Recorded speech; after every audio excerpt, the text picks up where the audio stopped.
నమస్తే today TV news కి స్వాగతం. పార్వతీపురం మన్యం జిల్లా కురుపాం అసెంబ్లీ నియోజకవర్గంలో ఈ రోజు అనగా 21/3/2024 తేదీన కురుపాం మండలం గుమ్మడిగూడ పంచాయతీలో గుజ్జిపాడు సింగుపురం మరియు సంగెడ్డ గ్రామంలో ఎన్నికల ప్రచారంలో భాగంగా బాబు షూరిటీ భవిష్యత్తుకు గ్యారంటీ సూపర్ 6 అంశాలను టీడీపీ బీజేపీ జనసేన ఉమ్మడి అభ్యర్థి తోయక జగదీశ్వర్ గారి ఇంటింటికి వెళ్లి ప్రజలకు వివరించారు.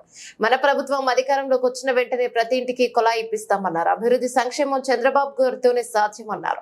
అందరూ సైకిల్ గుర్తుకు ఓటు వేసి అత్యధిక భారీ మెజార్టీతో గెలిపించాలని కోరారు. కార్యక్రమంలో మండల కన్వీనర్ కొండయ్య మరియు రాష్ట్ర తెలుగు యువత అధికారి ప్రతినిధి కె రంజిత్ కుమార్ మరియు ఎస్ చంద్రారావు మరియు మాజీ సర్పంచ్ ఎన్ మహేష్, రాష్ట్ర TNSF media coordinator Sukesh Sunda గారు మరియు కె బుజ్జి మరియు బీరయ్య మరియు వెంకట్రావు, అలాగే శ్రీను, కర్రి శ్రీను, ప్రశాంత్, ధను మరియు రమేష్, సీతారాం మరియు చిన్న, సంతు, సాయి మరియు బి గంగులు, నూకరాజు, బి కేశవరావు మరియు ఎం సన్నాసిరావు మరియు చంద్రశేఖర్ రావు, చంద్రారావు మరియు ప్రవీణ్, అలాగే కళావతి, బి శ్రీదేవి మరియు తదితరులు పాల్గొన్నారు.